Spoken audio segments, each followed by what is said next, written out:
Ding ding ding da ding ding da ding ding ding ding ding da ding ding da ding ding ding ding ding da ding ding da ding ding ding. Fubble time. Hey there, my name is Teresa Tomey. And I am Patrick Ziegler. And we are Fubble Entertainment. And this is Fubble time. All right. Woo! Yay. In a while welcome back. Yeah, your dreams shall something come true. What that warms my heart, makes me think of my childhood. We have been away for a little bit, and God bless our guest who stuck with us. It's been a little tough March here for us. A couple of things got in the way. But we are here now, and we are so excited to chat with our guest. And I went on Audible. Was that on Audible? Well, first of all, I went on Goodreads, and I signed up on Goodreads. So make sure you go on Goodreads to see you can follow Kevin's author page. But I liked his bio on Audible. It was a little longer than the bio that we got. And I'm just going to share it because I think it's really great.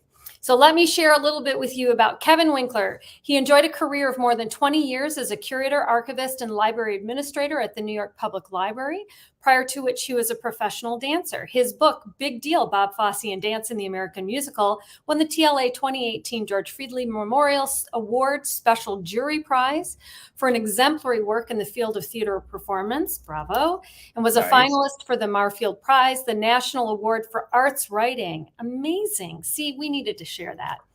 Kevin has served as a consultant for Lincoln Center Education, curating resources to accompany PBS Lincoln Center live performances available. Oh my God. I know. Our hearts are full of love and joy right now, just to even hear the words Lincoln Center Live. Available throughout the New York City Public Libraries. He has blogged for the Huffington Post and is a MacDowell Colony Fellow. He is an on-camera commentator in the new documentary, Merely Marvelous, The Dancing Genius of Gwen Verdon, and his new book, which we're going to talk about today, and a lot about this man who is bringing his creativity to us. His new book is Everything is Choreography, The Musical Theater of Tommy Tune, published by Oxford University Press. Please join us in welcoming Kevin Winkler. Yay! There he is. Hi. I love your green room. I love your. Did you get your green rooms in New York? Did you get your assorted M&Ms in our green room? I did. I wanted only green, but oh, good. Oh, I'm colorblind, so I goofed that up.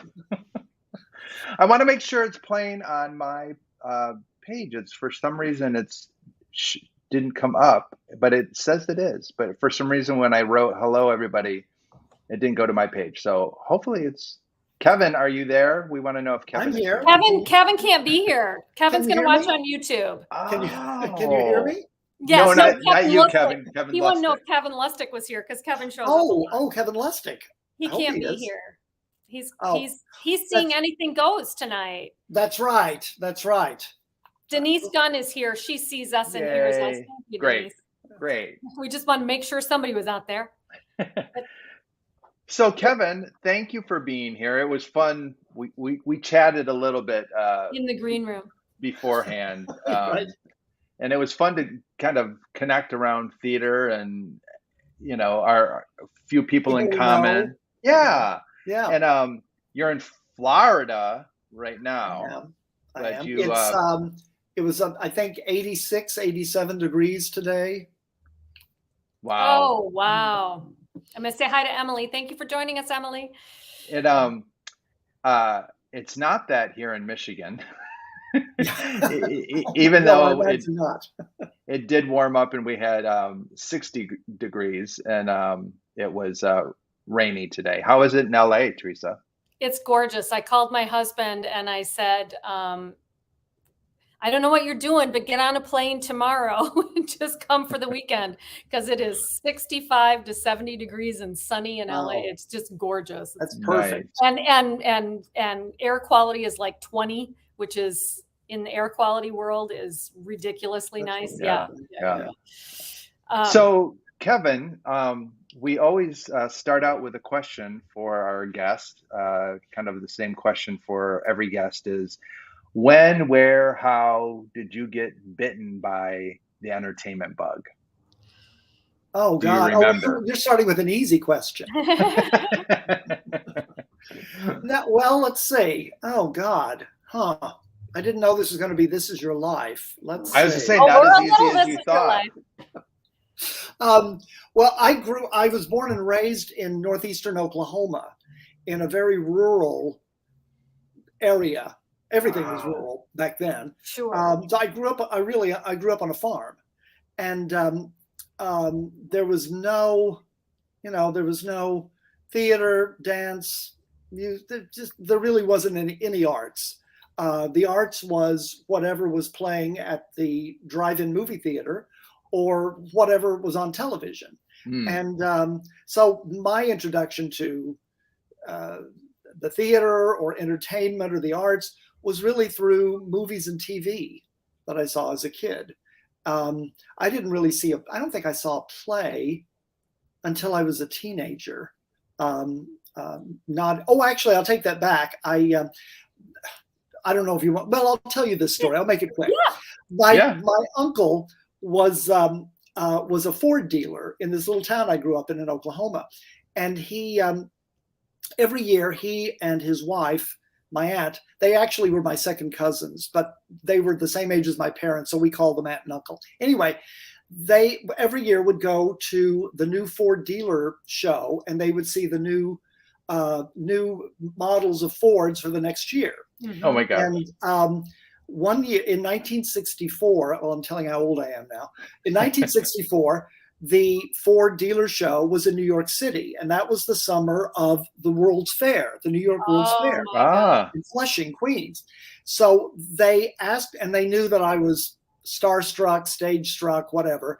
And so they invited me, and they had a son, my cousin. And so the four of us drove to New York by way of Washington, D.C.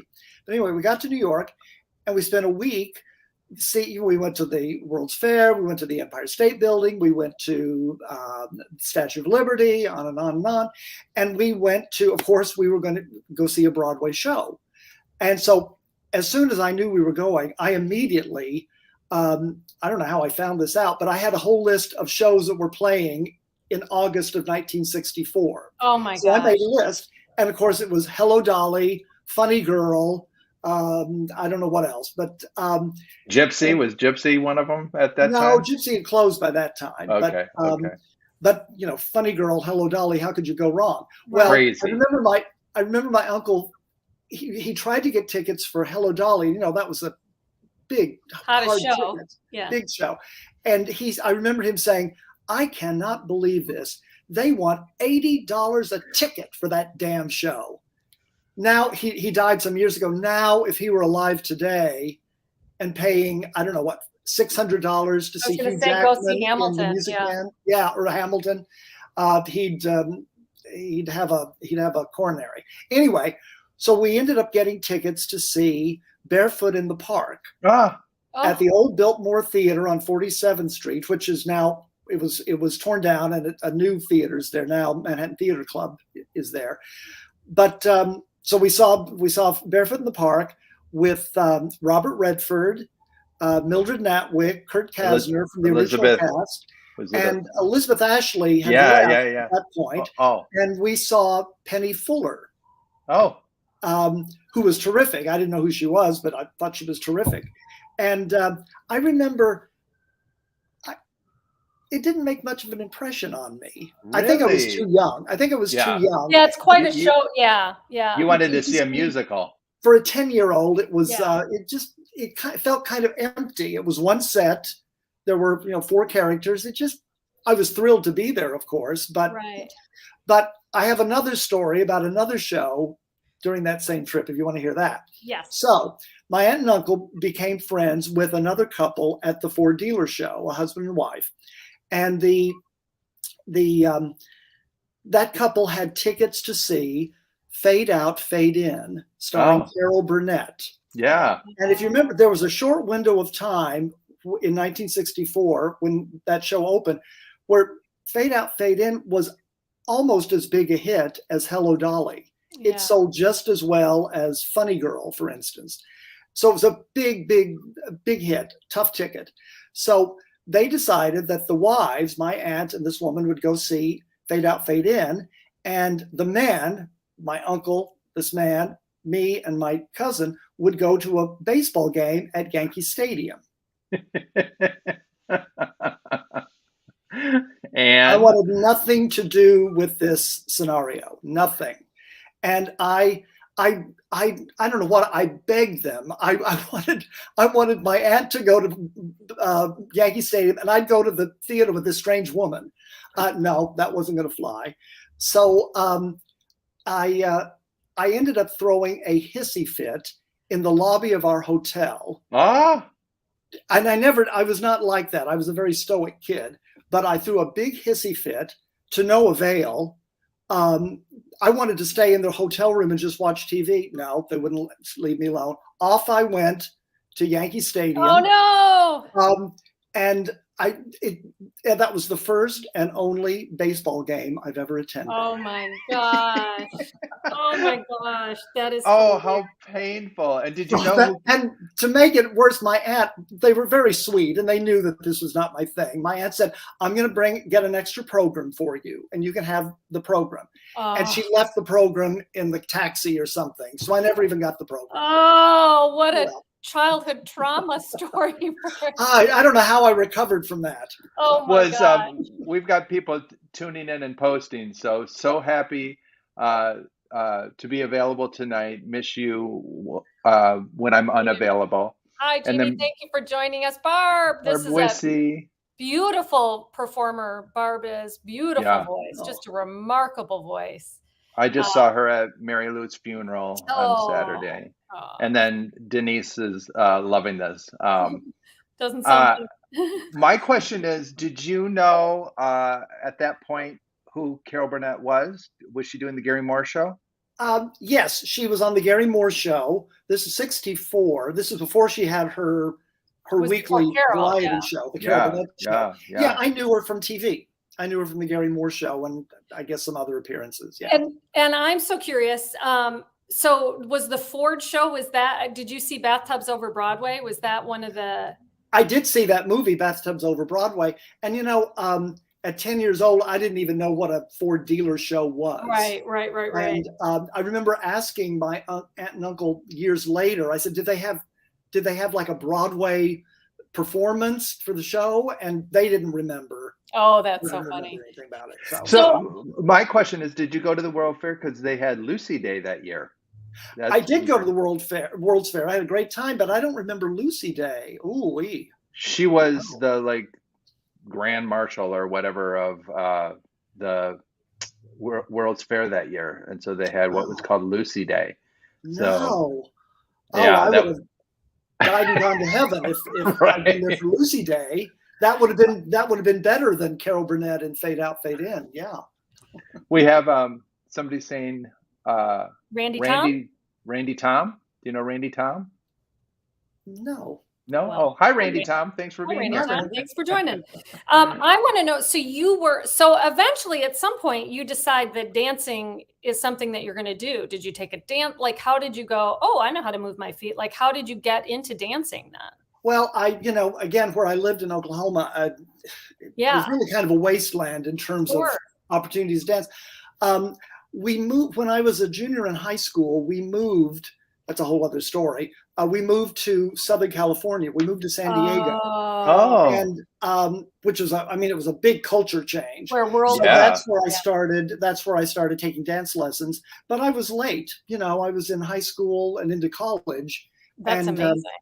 I would love to have, who knows? I'd love to have had a career in classical ballet. Who knows if I would have? But I had an interest, and I was drawn very much to musical theater. So that's sort of the direction I went. And you ended up having a career in it. You were a professional dancer for quite some time. Yeah. So I moved to New York after I graduated from college. I moved to New York, and I was a professional dancer for about, 12, 13 years. The body, it's sort of the body and something in the zeitgeist sort of tells you, or it told me anyway, that it was time to move into something else. But those 12 or 13 years were fabulous. Some of my best friends still to this day are people that I met working in the theater. And I met my husband. I was going to say, is your husband a theater person? Yeah, he was a singer. I was a dancer. We did a summer stock tour of Name. Nice. And sort of connected that. So, and that was how many years ago? We're heading on to, I can't believe I'm telling everybody how old I am. We're heading on to 42 years. That's amazing. That's great. That's why I had to ask. I saw that someplace, so I'm like, I need to bring that up because that's great. Yeah, almost 42. Almost 42. That's where you should be proud of sharing that longevity and age. Because, you know, a lot. My friend just lost his partner of 40 years, and it's amazing because, like I like to say, you know, that's, you know what that is, and they call it double dog years for gay people. For being together that long, practically the century mark. I know. Yeah, I know. So did you want to, before I go to the next question, I'm just thinking, you know, did you have aspirations beyond dancing and shows? Was there something else? You know, you asked us backstage if we were actors. Did you want to act? Did you act? Did you direct? Did you? I did a little bit of everything. I was always sort of a character dancer. I'm kind of short. I started losing my hair when I was in my 20s. I always wore glasses, and I was sort of a character dancer. I wasn't real athletic, so I would often do little character parts in shows where I was hired to be a dancer. I did a couple of. I played Prince Dauntless in Once Upon a Mattress. I did things here and there, acting things here and there. I did a couple of commercials. I had a pretty thriving career as a print model. Oh, wow. Where I had an agent, and I would do editorial stuff. I was on the cover of the first issue of Popular Computing magazine in 1931. I love it. Wearing my own suit and tie, right? And holding up a box showing my new personal computer, and the box was the size of, you know, the room back then, you know, and the thing I'm talking to you now on, you know, I could hold in my hand. Right. But for print work, I wasn't like a Brooke Shields model. I was just a schleppy print model who'd get paid $100 or $200 for a shoot, and you always had to supply your own clothes. Right. So I had a tux, I had a business suit, you know, stuff like that. And so I did some of that, but mostly what I did was dance. I sang pretty well for a dancer, and I did that sort of thing for about 13 years, 12, 13. Did you ever do a chorus line? Beg pardon? Did you ever do a chorus line? No, you know, I wish I had $1 for every audition I'd gone to where I stood in line, I did a double pirouette and a time step, and out the door. Wow. I never could get any traction with that show for some reason. Yeah, it's so interesting reading the book, and we'll get to that in a minute, but reading the book, just how many shows there are that also don't get made or don't get produced, and just how much, there's so much creative work that happens that doesn't get put on a stage individually, collectively. It's just amazing. So you went from, your body, your life said, it's time. How did you end up then in the public? Did you go directly into the public library system? I'll tell you what, I ended, all the time I'd gone through college, I had worked at the university library where I went to school. Oh, I was going to ask you what your degree was. My degree was in theater and dance. Oh, okay. I had a part-time job, like a work study scholarship, in the university library. And somehow or other, in the back part of my brain, librarianship had always been something that I sort of thought might be something I might want to pursue way down the line. Right. And so I like any librarian, I started researching. So I researched what library schools were in New York City, and I ended up, make a long story short, I ended up getting a scholarship and pretty much a free ride to Columbia University. Oh my gosh. Columbia had they had the oldest library school program in the United States, and it has since closed. But I felt thrilled to be accepted and to get the scholarship to Columbia. So I went to Columbia for a year now, 2 years. I got my master's, and had a couple of detours here and there, but I ended up working at the New York Public Library for the Performing Arts at Lincoln Center, and I was there for almost 20 years. That's great. My first job in New York was working at the Met and subscriptions. So we would call people to renew their subscriptions, and that was my first job. And it was pretty cool coming from Kalamazoo, Michigan. Yeah, at that time I was in college, and then all of a sudden I'm finding myself walking up the steps of where they danced in Fame around the big fountain. Yeah. Were you right there at the Metropolitan Opera? Yeah. Wow, that's great. Yeah, and we got free tickets to the opera, and it was a nice job because it wasn't like you were calling people, you were actually calling them to see if they wanted to renew their already, subscription. And most of them were like, oh yeah, thanks for calling. Yeah. Which was great. So we have, before we get too far, we've got a couple of comments here. Jeffrey Griglak is on saying, Jeff. Jeff is one of my oldest friends. He and I met doing West Side Story. Oh, together. Nice. Well, he is singing your praises there. So it sounds like your praises are being sung too, Jeff.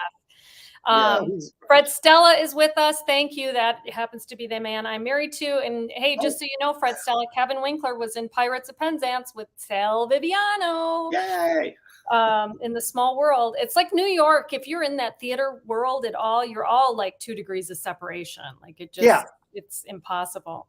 Yeah. I love that Barb Wissey said the big time, Patrick. I was in the big time place, but I don't know that I was doing big time things by calling subscriptions. Working subscriptions. Hey, my first big job, my first felt like a grown-up job that wasn't fast food was at the Grand Rapids Public Library. Really? Yeah. I answered phones. It was it was back in the day, back before the internet. So people would call the library to ask the same questions you'd Google now. Sure. So Denise wants to know what's a Danny Kaye traveling step. A Danny Kaye travel. I think she's referring to something I wrote in my book about Bob Fosse. He had a kind of signature walk that he would do with a kind of, a little strut like this. Yeah. And Bob Fosse used that a couple of times in shows. Oh, that's funny. Yeah. So here we are. We're at the perfect segue. So then when did you wrote a book, kind of an industry book almost, it feels like. Did that come first, like the archivist book? Yeah. So when I was working at the Performing Arts Library, I edited a couple of books on performing arts archives and libraries. I wrote conference papers, I wrote articles, and I edited these couple of things. So I had always written, but I'll tell you how I got into writing. Yeah. So I went to a theater conference, and I did a paper about Bob Fosse's work as a choreographer on film and how he utilized the camera as a dancer, as another dancer. And it was a well-received paper. This was down in Washington, D.C. It was a well-received paper. And I got back to New York, and there was a guy at the conference who was an editor at Oxford University Press. And he said, we're starting a new series called Broadway Legacies, books about important figures in musical theater. And he said, we don't have a book yet on a choreographer. And he said, I think Bob Fosse would be a great subject. He said, I think you'd be a good person to write it. So I said, yeah, okay, sure. and so I said, so, okay, now what? He said, well, you need to write a detailed proposal and you need to write a sample chapter. And that took, I won't go into the gory details, but that took me a long time. Yeah. And they didn't like the proposal. I had to go back. I had to go back to the drawing board a couple of times and this, that, and the other. Anyway, I finally got on track with it. And it was a thrill. I loved working on it. It was one of the happiest periods in my life working on that book. Oh, it's so cool. And I ended up retiring from the New York Public Library as sort of maybe 2/3 or 3/4 of the way through the book. So I was able to really settle down and work full time on the book after that. And then I had such a good time working with doing the Fosse book, and I had good response to it. I got to kind of thinking about what I might like to do next. And Tommy Tune was someone who I had really admired tremendously. And, you know, the period of his greatest success, the 70s into the 90s, were the period that I was in New York as a dancer and going to the theater. Yeah.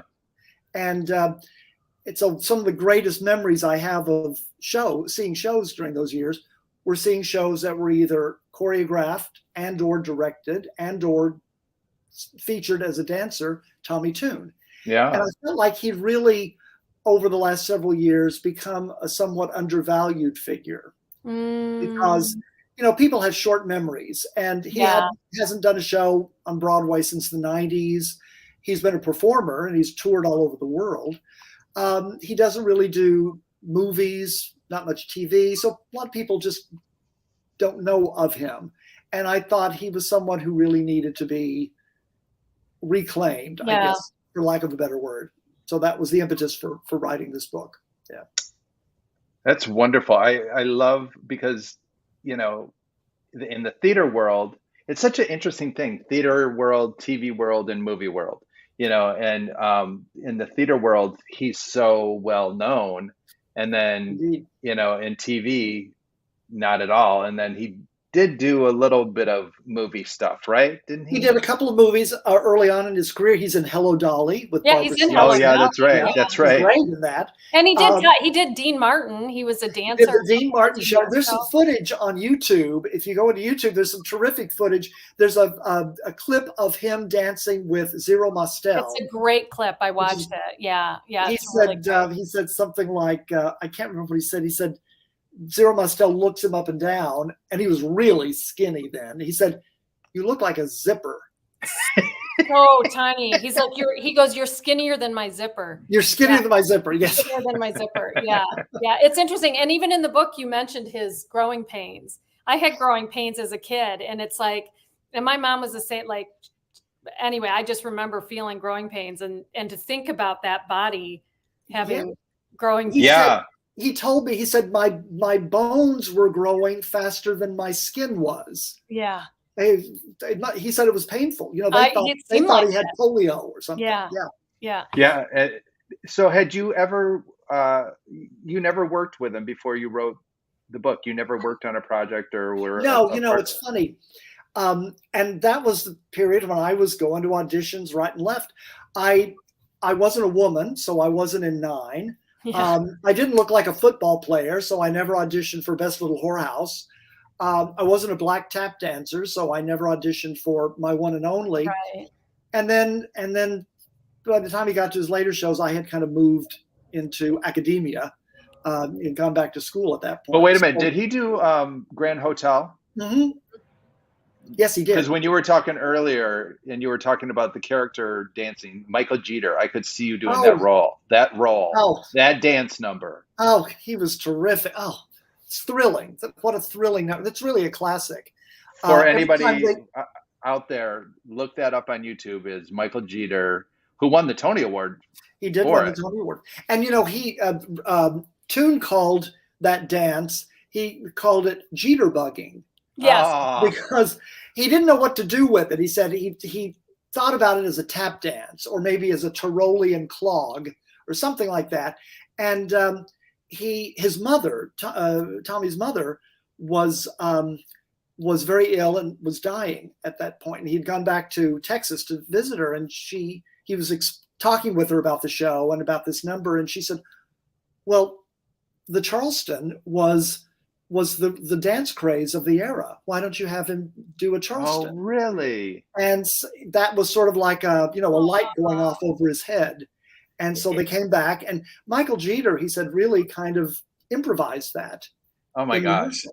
He's very collaborative. We've got a couple questions. Well, Barb is just saying this is such a fun interview. We agree, Barb. Yeah, I agree too. But wait, don't ask her question yet. I want to ask. Okay. I'm not going to let Denise will ask your question just a second. Okay. Because you just mentioned it, that he was such a collaborative person. Now, did that come through in your interviews with him? Like, you said you collaborated with a lot of people on the book. Like, how describe the essence or the spirit of him? He's someone who he is of the theater. Mm-hmm. He kind of lives and breathes the theater. And I don't mean movies and TV. I mean the theater, live performance. Yeah. And, it's just, it comes out of his pores, his love of performing and of the theater. He's someone, I hear people tell me all the time, they see him at the theater all the time. He goes to everything. And you couldn't miss him. And you couldn't miss him. I'd hate to sit behind him. Yes. But you can't miss him. But he always talked. He talked in our conversations. He talked about theater being a collaborative endeavor, and he gave full credit to people like Tommy Walsh and Jeff Calhoun, who were two choreographers who worked very closely with him. He also worked very closely with someone a lot of people don't know, and that's Peter Stone, who was a fabulous book writer, librettist.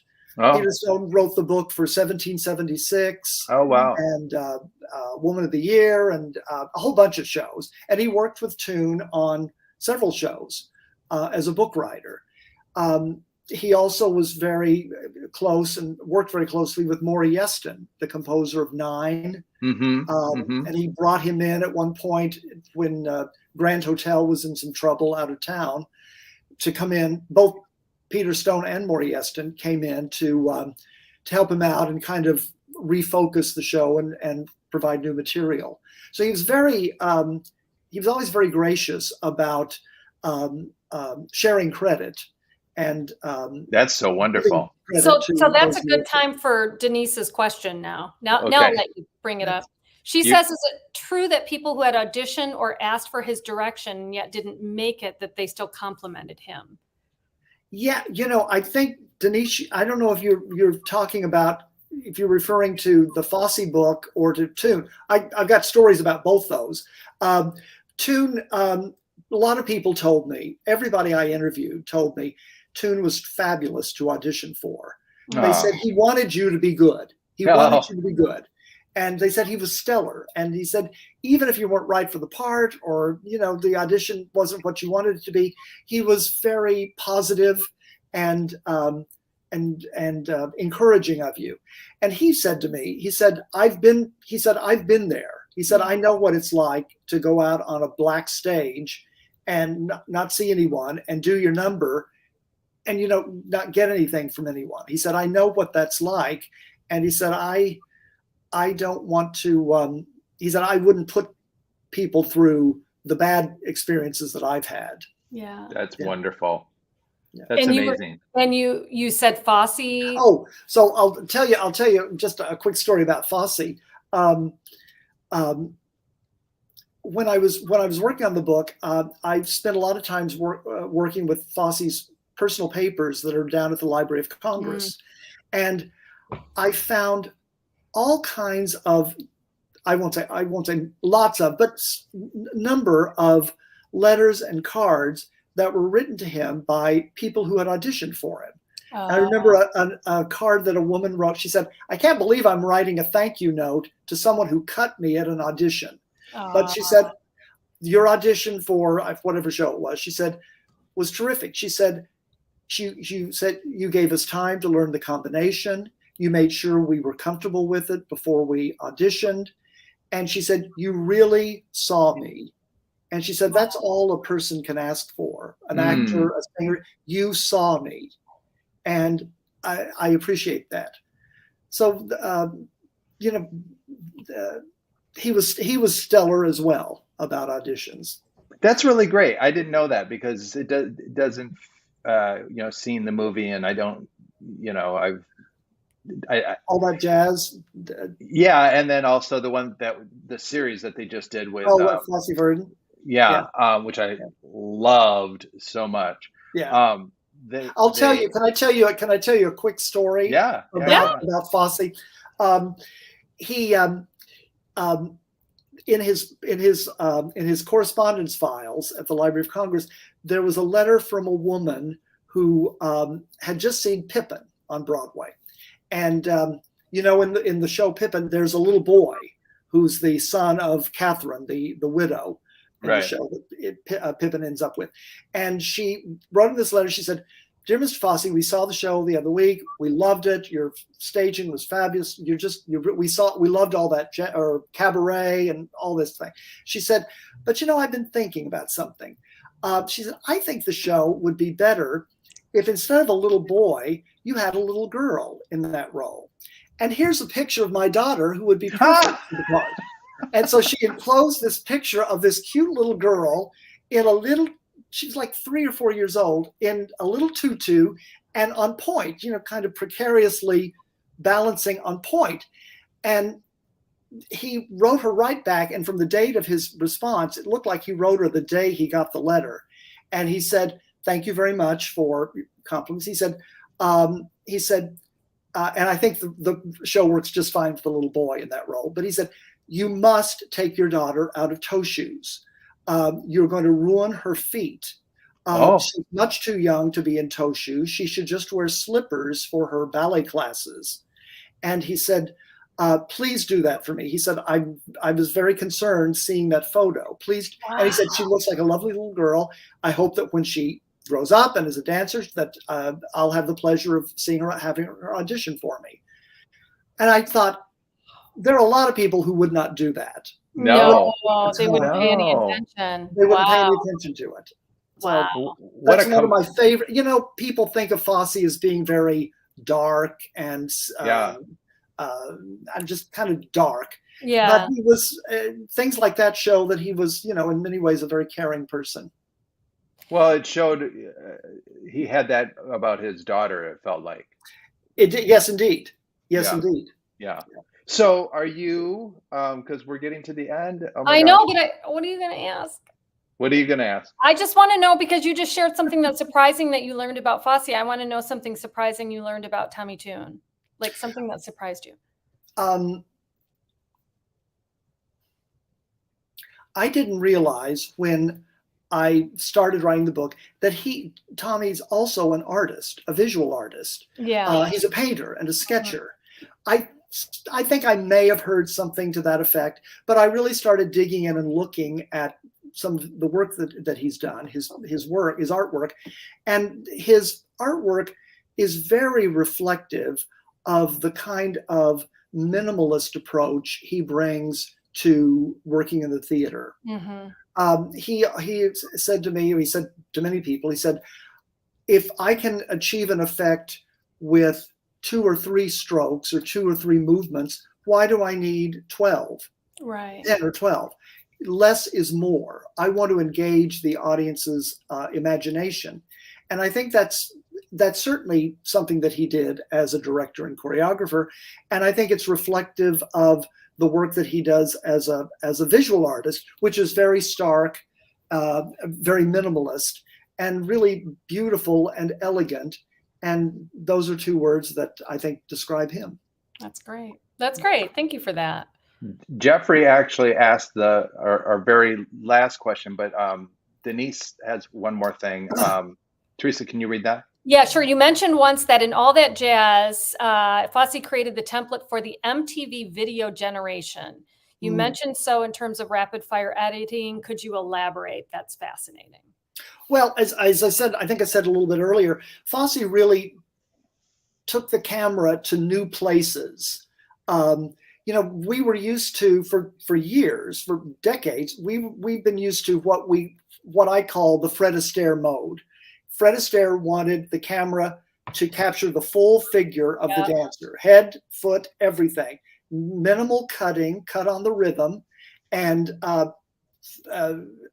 full frame. Right. Fosse wanted to take the camera, as he said, I want to go inside the dance. I want to go inside. I want to see what it looks like from the side and the back and overhead. And so he used camera placement and editing in a really unique way to do kind of rapid fire editing and kind of to give you a sense of kinetic energy that you wouldn't get seeing something just on stage. As exciting as that is. And so I think MTV took it and kind of in some ways went too far with it. But I think he set the template, and you can draw a line, I think, from his earlier camera work in his first movie, Sweet Charity, all the way through the MTV era, through dance films like the Step Up dance films, things like that. So I think you can draw a straight line in terms of his influence on camera placement and the presentation of dance on film.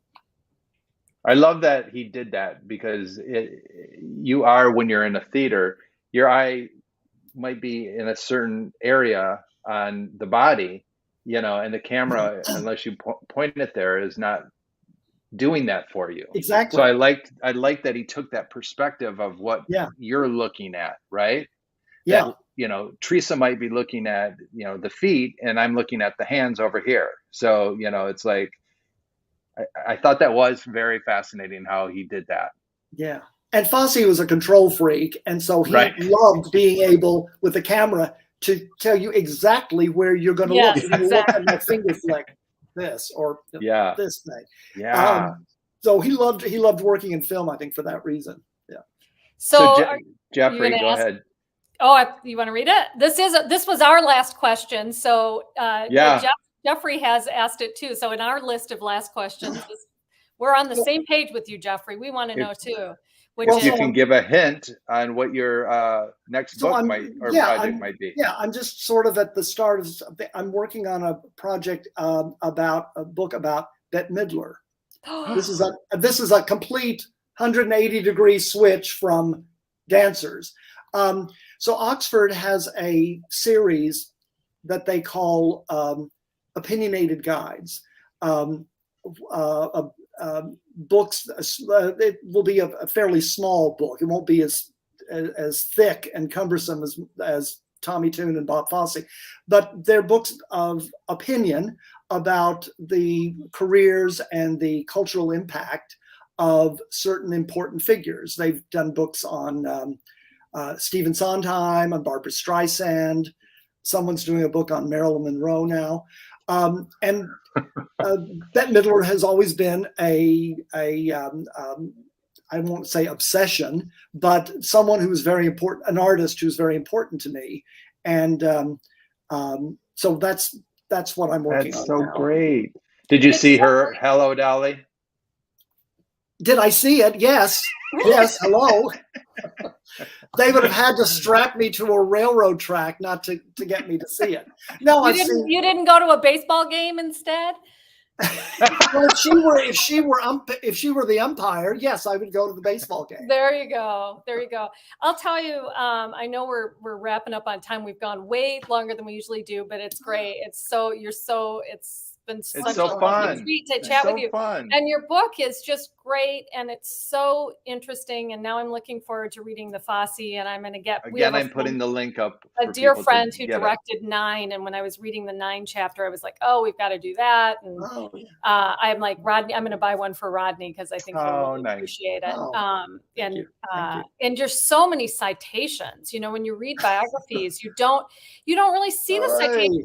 I was so curious. I know that's such a technical question, but was that something that Oxford requested, or is that just the way you work? I mean, I loved all the citations. Well, it's a work of scholarship, and Yes. if I'm quoting people, if I'm quoting secondary sources or primary sources, it's my responsibility to acknowledge, where I got those. Because it is scholarship, but it's also, I mean, it's approachable material. It doesn't feel like you're reading an academic tome. I mean, it feels very relatable. And thank you. Yeah, that's what I kind of aimed for, certainly. Yeah. But yeah, I know. Looking through those footnotes, I think, my God, how did I write all that?